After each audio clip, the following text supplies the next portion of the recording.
안녕하세요. 저는 40대에 재혼한 남편과의 사이에서 얻은 소중한 아들을 키우고 있는 최수미라고 합니다. 지금의 제 삶은 더없이 행복하지만 이 행복을 얻기까지 저는 지옥의 문턱을 넘어야 했습니다. 제 첫 번째 결혼은 25 꽃다운 나이에 시작됐습니다. 전 남편 이용석은 저보다 8살이 많았는데 그만큼 다정하고 자상하고 또 능력도 있는 남자였습니다. 아니 정확히는 그의 집안이 돈이 많았죠. 전 남편은 첫눈에 저에게 반했다며 제가 좋다고 했습니다. 결혼은 꼭 저랑 하고 싶다고 했죠. 저도 어른스럽고 듬직한 그 남자가 좋았고요. 그렇게 저희는 만난 지 1년 만에 결혼 이야기가 오갔는데 시어머니가 처음엔 저를 탐탁치 않아 했습니다. 제가 나이가 어린 거 말고는 볼 게 하나도 없다며 왜 굳이 저 같은 애랑 결혼을 하느냐 하셨다더군요. 나이 어린 거 말고는 뭐 볼 게 있니? 집안도 평범하고 학벌도 그저 그렇고 어디 이름도 없는 그런 회사 다닌다며. 뭐 하나 볼 게 없잖아. 하지만 용석 씨는 어머님이 뭐라고 하시든 무조건 저랑 결혼하겠다고 했습니다. 어머님도 아들을 꺾지는 못하셨어요. 그래서 어머님의 반대가 있었지만 결국 결혼은 성사되었습니다. 신혼여행에서 돌아온 지 일주일도 채 되지 않았을 때였습니다. 남편이 분위기 좋은 레스토랑에서 식사를 하자고 했어요. 저는 퇴근하고 곧장 레스토랑에 갔고 남편과 즐거운 시간을 보냈죠. 그런데 남편이 그러더라고요. 수미야, 회사 다니느라 많이 힘들지? 힘들긴 신혼여행 갔다 온 지 일주일밖에 안 됐는데 그동안 못한 일 열심히 해야지. 그런데 제 대답에 남편의 표정이 묘하게 굳어지더라고요. 그러더니 회사 그만두는 게 어때? 그게 무슨 소리야? 내가 버는 걸로 충분하잖아. 자기까지 왜 고생하면서 힘든 회사 일에 시달려야 돼. 나는 자기가 좀 쉬면서 집도 보살피고 그랬으면 좋겠어. 결혼 전까지만 해도 그런 얘기가 전혀 없었기에 좀 당황스럽더라고요. 그리고 저는 결혼을 했어도 직장을 그만둘 생각이 없었기에 남편의 말은 더더욱 당혹스러웠죠. 남편은 자기가 워낙 바쁘니까 저보고는 집에서 편하게 쉬면서 내조에만 집중해줬으면 하는 말을 다시 말하더라고요. 저는 좀 고민을 해보겠다고 했습니다. 내가 회사를 그만두고 남편 내조를 해주는 게 맞는 건가 고민이 되더라고요. 게다가 남편도 시어머니도 빨리 아이를 가지길 바라기도 했어요. 결혼을 했으니 나만 생각하면 안 되겠다 싶기도 했습니다. 또 그때까지도 시어머니가 저를 탐탁치 않게 여기셨기에 제가 하루라도 빨리 아이를 가져서 며느리로서 인정받고 싶은 마음도 있었어요. 그리고 저를 위해서 좀 쉬면서 취미생활도 하고 편하게 지냈으면 하는 남편의 마음이 고맙기도 했습니다. 그래, 이게 다 나를 사랑해서 하는 말이지. 이만한 집에 시집 왔으면 너무 내 고집만 부리지 말고 이 정도는 맞춰야 될지도 몰라. 생각했죠. 그래서 저는 결국 회사에 사직서를 냈습니다. 제 이름이 적힌 사원증을 반납하면서 앞으로는 이용석의 아내이자 이 집안의 며느리로 살겠다는 결심을 했죠. 제가 일을 그만두고 나서 어머님은 본격적으로 아이부터 가지라고 하셨습니다. 그러면서 몸을 좀 보호해야 한다며 유명한 한의원에 저를 데리고 가셨죠. 거기에는 연세가 많으신 한의사 할아버지가 계셨는데 제 진맥을 짚고 그러시더라고요. 아이고, 며느래기 몸이 태생적으로 차고 아기 집도 약하네. 임신이 쉽지는 않겠어. 임신이 쉽지 않겠다는 그 말에 어머님은 저를 조용히 흘겨보시더라고요. 저희 남편도 진료를 받았는데 남편은 문제없이 건강하다고 하셨다네요. 그렇게 집에 가는 길에 어머님이 비아냥거리시는 겁니다. 나이가 어려서 임신은 금방 할 줄 알았는데 그것도 아니었나 보네 라면서요. 저한테는 너무 상처였죠. 어쨌든 저도 제 몸 상태가 그랬구나 싶어서 좀 놀라긴 했습니다. 그날 이후 어머님의 본격적인 닥달이 시작됐습니다. 어머님은 매일같이 전화하셔선 약은 꼬박꼬박 잘 챙겨 먹고 있냐고 감시하셨거든요. 그 약은 꽤 오랫동안 달아서 먹었던 것 같아요. 하지만 1년이 지나도 아이는 찾아오지 않았습니다. 또 한의원에 갔더니 그 한의사분이 하는 말이 자궁도 약한데 스트레스를 많이 받는지 아이가 잘 안 생기는 거라고 하는 거예요. 어머님은 그 말에 역시나 집에 오면서 집에서 편하게 놀고 먹는데 무슨 스트레스를 받는다는 건지. 너는 예전에 사회생활도 했다는 애가 그렇게 마음이 약해 빠져서 어디다 쓰니? 라며 또 나무라셨어요. 저는 죄인이 된 기분으로 고개를 숙이고 아무 말도 하지 않았죠. 솔직히 어머님이 매일같이 전화해서 임신 소식은 없는지, 약은 잘 챙겨 먹는지 등등 감시하고 압박을 하니 스트레스를 안 받을 수가 없었습니다. 하지만 어머님은 당신이 스트레스 원인인 줄도 모르시는지 끝없이 저를 압박했죠. 마음을 편히 가져야 아이가 생긴다고 하지만 정작 시어머니의 감시 속에서 하루라도 마음 편한 날이 없었으니 정말 어불성설이었죠. 그렇게 속절없이 시간은 흘러 결혼 6년 차가 되었습니다. 아이는 그때까지도 생기지 않았고 그 사이 저는 몸과 마음 모두 만신창이가 되었던 것 같아요.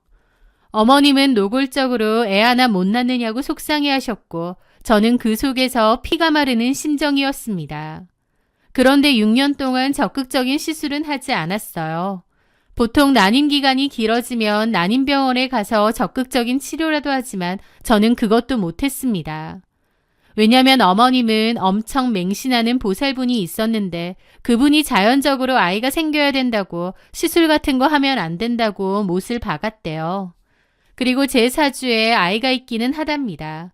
그러니까 좀 기다리라고 했고 그렇다 보니 시술도 못 받게 된 거죠. 심지어 남편 역시도 병원에서 정액 채취를 하는 게 수치스럽고 하기 싫다고 거절을 했습니다. 정작 의학적으로 적극적인 노력을 안 하는 건 남편과 어머님인데도 저한테만 임신 안 되냐고 닥달했던 거죠. 오로지 한약과 점쟁이 말에만 의존하면서요. 그 집에서 저는 혼자였고 너무 힘들었습니다. 그리고 저는 남편을 붙잡고 내 소원이니 시술 한번 받아보자고 했습니다.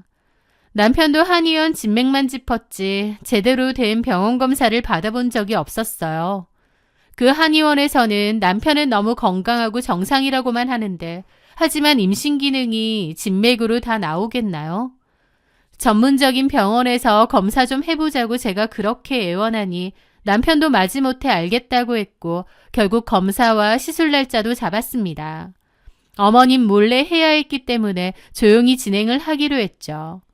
그러는 와중 저희 집에 일을 봐주시던 도우미 분이 계셨는데요. 집에 사정이 생겨서 일을 그만둬야 된다고 하셨어요.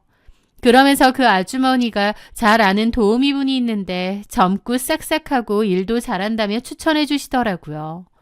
그래서 면접을 볼 겸 오시라고 했고 이혜진 씨가 저희 집으로 오게 되었습니다. 그런데 생각보다 너무 젊은 사람인 거예요. 나이를 보니 저보다도 2살 어리더군요.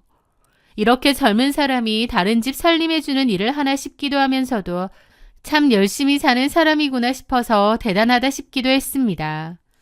집에 일하는 사람이 너무 젊고 예뻐서 솔직히 마음 한구석에 불안감이 없지는 않았어요. 하지만 그건 제 노파심이라고 애써 생각을 했습니다. 그렇게 일을 시작한 혜진 씨는 정말 야무지더라고요. 처음에 잠깐 했던 제 걱정이 무색하게 손은 어찌나 빠르고 꼼꼼한지 게다가 음식까지 정말 잘했습니다. 와, 역시 전문가다 싶을 정도로 집안일을 잘하는 사람이었고 저도 너무 만족했죠. 그것뿐인가요? 성격도 싹싹해서 저랑은 너무 친하게 잘 지냈습니다. 그런데 저와 달리 제 남편은 혜진 씨를 대하는 태도가 좀 달랐어요. 평소 남편은 다른 사람에게 꽤나 신사적인 사람이었거든요. 누구에게나요. 하지만 이상하게도 혜진 씨에게는 지나치게 무뚝뚝하고 싸늘한 거예요. 눈도 마주치지 않고 혜진 씨가 저녁 식사 메뉴라던가 뭔가를 물어보면 대답도 잘 안 하는 겁니다. 저는 남편의 그런 모습에 혜진 씨가 기분 상할까봐 괜히 중간에서 안절부절 못했고 남편에게도 따로 뭐라고 했죠. 혜진 씨한테 왜 그렇게 냉랭하게 해, 섭섭하게. 밖에서 하루 종일 사회생활하고 피곤해 죽겠는데 집에서 일해주는 사람한테도 사회생활 해야 돼? 무슨 말을 그렇게 해. 그런 뜻이 아니라. 됐다. 남편은 더 이상 아무 말도 하지 않더라고요. 저도 어쩔 수 없다 생각해서 냅뒀는데 지나고 보니 정말 웃긴 일이었더라고요. 왜냐면 남편은 지 속에서 들끓고 있는 진짜 속마음을 감추기 위한 어설픈 연극을 한 거였으니까요. 그렇게 검사 날짜를 앞둔 어느 날 어머님은 또 어디서 이상한 말을 듣고 와서 저를 닥달했습니다. 내가 아주 유명하다는 스님을 찾아뵀는데 그 스님 말이 네 덕이 부족해서 자식 문이 안 열린단다. 네가 정성이 부족해서 그렇대. 라는 거예요. 그러더니 그날부터 저를 따라오라고 해서 왕복 3시간이 걸리는 사찰에 데리고 가서 절을 시켰습니다. 얼마나 힘든지 기절할 것 같더라고요. 그런데도 어머님은 정성이 부족하다며 저를 다그쳤습니다. 너무 힘들었지만 거절하기도 힘들어서 그렇게 어머님을 따라다녔어요. 그러다 보니 자연스레 집을 비우는 날이 잦아졌습니다. 그때는 꿈에도 몰랐습니다. 제가 그들에게 둘만 있을 수 있는 기회를 제공한다는 것을요. 사건이 터진 그날도 저는 어머님과 사찰에서 저를 올리고 있던 때였어요. 아버님께 전화가 왔고 어머님이 급한 일로 바로 돌아가야 된다고 하셨습니다. 그래서 평소와 달리 일찍 집으로 가게 되었죠. 보통 한 8시쯤 도착하는데 그날은 6시쯤에 온 것 같아요. 완전 녹초가 되어 현관문 도어락을 눌렀습니다. 그런데 방 안에서는 어떤 소리가 들리더라고요. 그 순간 제 심장이 쿵 하고 바닥으로 떨어졌습니다. 왜냐하면 방에서는 남녀가 대화하는 소리였으니까요. 이렇게 자주 같이 있으니까 너무 좋다. 그치? 나도 좋아. 저는 제 귀를 의심했습니다. 떨리는 심정으로 안방 문고리를 잡아 돌렸습니다. 제 눈앞에서는 제 남편과 이혜진이 제 침대 위에서 나란히 앉고 있었죠. 그걸 보는 순간 세상이 무너지는 기분이 들면서 제 목소리가 아닌 것 같은 쇳소리가 터져나왔습니다. 지금 뭐 하는 짓이야? 미쳤어? 제가 문을 박차고 들어가 소리치자 남편은 경기를 일으킨 듯 화들짝 놀라고 이혜진도 겁에 질린 쥐새끼처럼 소리를 지르며 제 이불을 뒤집어 썼습니다. 저는 제 눈으로 남편과 이혜진이 놀아난 것을 확인한 거죠. 남편은 바지를 겨우 입고 다가와 미안하다고 거듭 사과를 했습니다. 저녁에 술을 먹다가 취기로 실수를 한 것 같다고요. 하지만 남편의 말과 달리 그 두 사람은 너무 오래된 사이 같았습니다. 저는 그 즉시 이혜진을 쫓아냈습니다. 이혜진도 옷도 제대로 못 입고 도망을 쳤죠. 저는 그 자리에서 까무러쳤고요. 다음 날부터 남편은 매일같이 미안하다고 빌었습니다. 하염없이 눈물만 흘렸죠. 제 상황이 너무 비참하더라고요. 하지만 멍청하게도 또 안타깝게도 저는 남편을 아직 사랑했습니다. 아니 사랑보다는 6년간의 세월이 제 발목을 잡고 있었던 것 같기도 해요. 그를 용서할 수도 그렇다고 내칠 수도 없는 고통스러운 냉전이 이어졌습니다. 난임 검사는 취소를 했고 저는 방에서 누워만 지냈어요. 어떤 해결도 하지 못한 채 그렇게 하루하루를 보냈고 어머님의 전화 연락도 다 피했죠. 어머님은 저에게 계속 연락을 하다가 어느 순간 연락을 안 했는데 아마 남편이 이 일에 대해 다 얘기한 게 아닌가 싶었습니다. 그러던 어느 날 뜬금없이 전화가 왔습니다. 바로 이혜진이었어요. 저희 집에 왔다고 문을 열어달라는데 너무 기막히고 화가 나더라고요. 무슨 낯짝으로 여길 오느냐 했더니 저한테 꼭 할 말이 있대요. 목소리가 저에게 미안하거나 잘못을 빌러온 사람이 아니었습니다. 뭔 소리를 하러 온 건가 어디 들어보자는 마음으로 문을 열어주었죠. 이혜진은 저에게 초음파 사진을 내밀더군요. 저 임신했어요. 8주래요. 너무 기막혔습니다. 제가 아무 말도 못하고 벙쪄 있자 이혜진이 그러더라고요. 뱃속에 사장님 아이가 있다고요. 청천벽력 같은 소리였습니다. 지난 6년간 그토록 아이를 원했던 저에게는 찾아오지 않았던 그 아이가 저를 배신한 그들에게 찾아간 겁니다. 이혜진은 이미 제 남편에게도 어머님에게도 이 사실을 다 알린 모양이었어요. 남편은 그런 거 상관없다고 이혜진에게 수술하라고 하겠다고 했어요. 하지만 어머님은 달랐습니다. 저를 찾아와 냉정하게 말하더라고요. 상황이 이렇게 된 걸 어쩌겠니? 이혼하고 네가 나가주는 수밖에 없다. 네? 어쨌든 혜진이가 우리 용석이 애를 가졌잖니. 이게 운명인가 싶기도 해. 너는 그렇게 용을 써도 안 가져지던 아이가 걔한테는 이렇게 금방 들어섰잖아.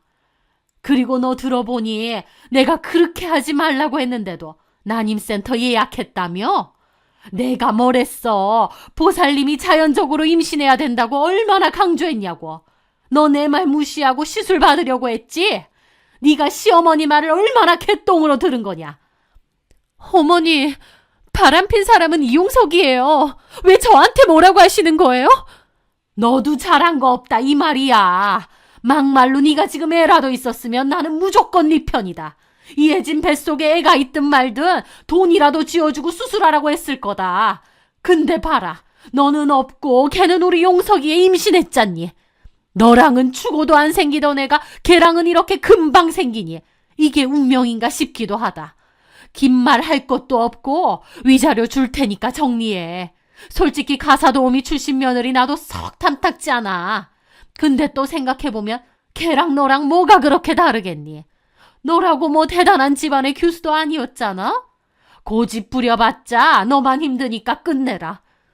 라는데 기가 막혀서 아무 말도 안 나오더라고요.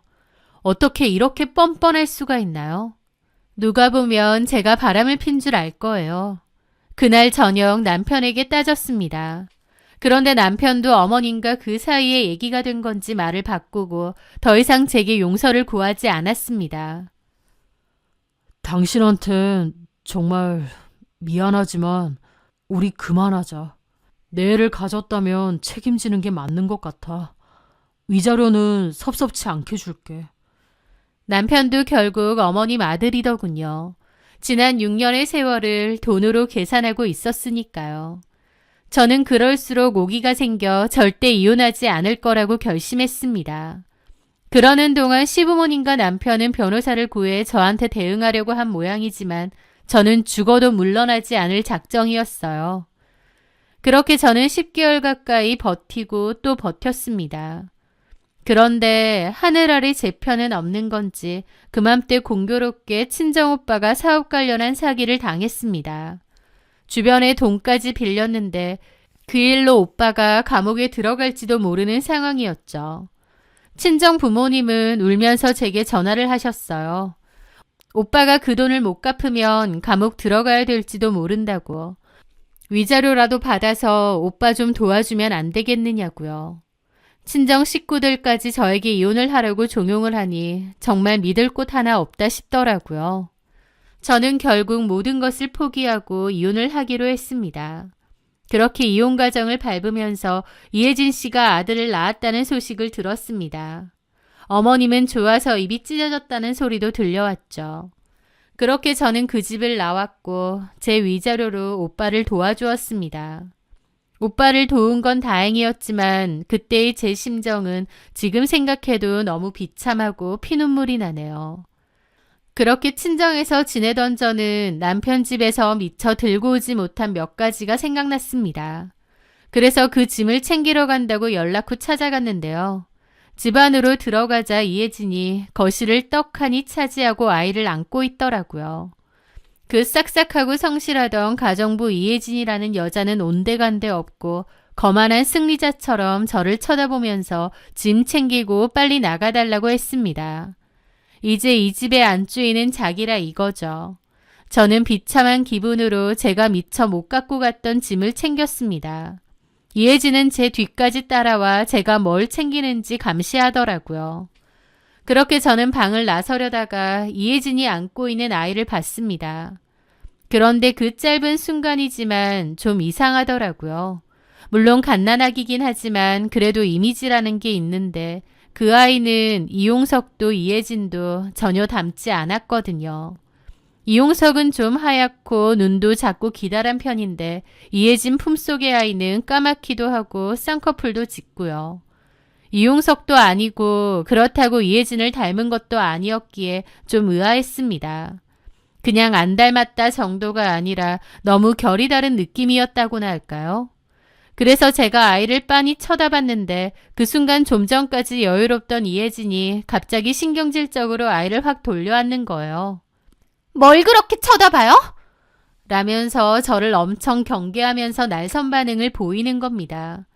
그 순간 제 머릿속에서 뭔가 이상하다는 신호가 울렸습니다. 왜 이렇게까지 예민하게 굴지 싶더라고요. 저에게 어떤 촉이 왔던 거죠.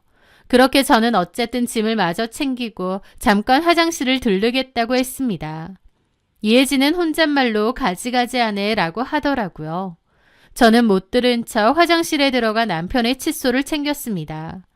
남편은 늘 같은 브랜드, 같은 색상의 칫솔을 쓰기 때문에 바로 알 수가 있었죠. 그리고 이혜진이 아기 기저귀를 가는 사이 몸을 슬쩍 숙여 아이의 쪽쪽이도 챙겼습니다. 혹시 돌아볼까봐 가슴이 막 뛰었는데 전혀 눈치 못 챈 것 같더라고요. 그렇게 가지고 온 물건으로 친자 검사를 하게 되었습니다. 제 촉이 뭔가 그 아이가 이용석의 아이 같지가 않았거든요. 며칠 뒤 결과서를 확인하게 되었는데요. 결과는 놀랍더라고요. 친자 불일치. 한마디로 그 아이는 정말로 남편 이용석의 아이가 아니었습니다. 그 결과지를 보고 멍해 있다가 그 뒤에는 한참을 소리내어 웃었습니다. 너무 기가 막히면서도 또 한편으론 너무 통쾌해서 눈물까지 나는 거예요. 어떤 기분이었냐면 그전까진 제 꼴이 너무 비참하고 서글프고 그랬는데 친자가 아니라는 사실을 안 순간 너무 후련하고 통쾌하고 속이 시원하게 뚫린 것 같은 겁니다. 진짜 비참하고 우스운 사람은 더 이상 제가 아니라 아무것도 모르는 전시모와 전남편이 된 거니까요. 생각 같아선 당장이라도 이 결과지를 들고 그 집으로 쳐들어가 시어머니와 남편의 면상에 집어던지고 싶었습니다. 이것 봐라. 너희가 그토록 원하던 손주는 가짜다. 속고 있는 게 참 우습다. 라고 소리치고 싶었습니다. 하지만 저는 그러지 않았습니다. 내가 왜 얘기해줘야 되지? 싶더라고요. 차라리 모르고 그 아이를 키우게 하는 것이 저에게는 더 큰 복수가 될 것 같았습니다. 그리고 제 마음이 내킬 때 언제든지 폭로할 수도 있고요. 그렇게 저는 한결 가벼워진 마음으로 그 친자검 사진은 깊은 서랍 속에 넣어두었죠. 그 뒤로 저는 다시 제 이름으로 제 삶을 살았습니다. 다시 회사에 다녔고 열심히 살았죠. 그 친자검사지가 제 분한 감정을 좀 풀어주었기에 마음을 다잡고 다시 그렇게 살 수 있었어요. 오빠도 후에 도와준 돈 고맙고 미안했다며 이자까지 쳐서 저에게 돌려주었고요. 그렇게 지난 상처를 잊고 살다가 저를 진심으로 아껴주는 지금의 남편을 만났습니다. 결혼 전제로 연애를 하던 차에 놀랍게도 제가 아이를 가지게 된 거예요. 그렇게 애를 써도 오지 않던 아이가 연애 때 생긴 거죠. 그렇게 저는 재혼을 했고 아이도 낳았습니다. 세월이 흘러 아들의 어린이집 입학 상담을 위해 한 어린이집을 찾았을 때였습니다. 좀 크고 유명한 어린이집이라 상담 예약을 겨우 잡고 찾아갔죠. 그 어린이집은 2개의 건물로 유치원과 함께 운영되는 곳이었습니다. 아이가 어린이집 놀이시설에서 잘 노는 것을 보고 선생님이 먼저 어머니, 세윤이가 잘 노니까 좀 놀다가 데려가세요. 라고 하셨어요. 그래서 저는 그럼 어린이집 마당이나 주변을 좀 구경하고 오겠다며 아이를 맡기고 잠시 나왔었죠. 그런데 그곳에서 너무 황당하게도 그 지옥 같던 얼굴들을 다시 마주친 거예요. 더 늙고 심술궂은 얼굴의 전시모와 왠지 모르게 초췌하면서도 날카로운 표정의 이혜진이 있더라고요. 이혜진은 아이를 데리고 왔었는데 아이 원복을 보니 이 유치원에 다니는 모양이었습니다. 그들이 먼저 저를 알아보더군요. 어머, 이게 누구야? 어떻게 이런 데서 다 만나? 저는 인사도 하기 싫어서 그냥 고개만 까딱했습니다. 네가 여기 웬일이야? 재혼했다는 말은 들었는데 설마 애도 있었니? 그러기에 제가 웃으며 그랬죠. 네, 금방 생기던데요. 제 말에 전시모는 코웃음을 치며 비꼬는 겁니다. 허참, 몸에 문제 있어서 애도 못 가는 줄 알았더니 그건 아니었나 보네. 라며 사람을 긁는데 그때 깨달았습니다. 드디어 다 밝힐 때가 왔다는 것을요. 당연하죠. 문제는 제가 아니라 어머님 아들이었을 테니까요. 그걸 아직도 모르시는구나. 그 말에 전시모 눈이 돌더라고요. 뭐? 너 지금 뭐라고 했어? 내 아들이 무슨 문제? 우리 손주가 떡하니 있는데 내 아들이 무슨 문제? 그 말에 이혜진의 얼굴이 순간 당혹스럽게 질리면서 제 눈치를 살짝 보더라고요. 저는 피식 웃었죠. 이혜진은 다급하게 전시모의 팔을 잡아당겼습니다. 어머니, 가요. 상대하지 말고. 저는 이혜진을 똑바로 쳐다보며 나지막이 하지만 또렷하게 말했습니다. 혜진 씨, 나 그때 마지막으로 그 집에서 짐 챙겨 나오던 날 기억나? 네? 그 집에서 뭐 없어진 거 없었어? 그게 무슨...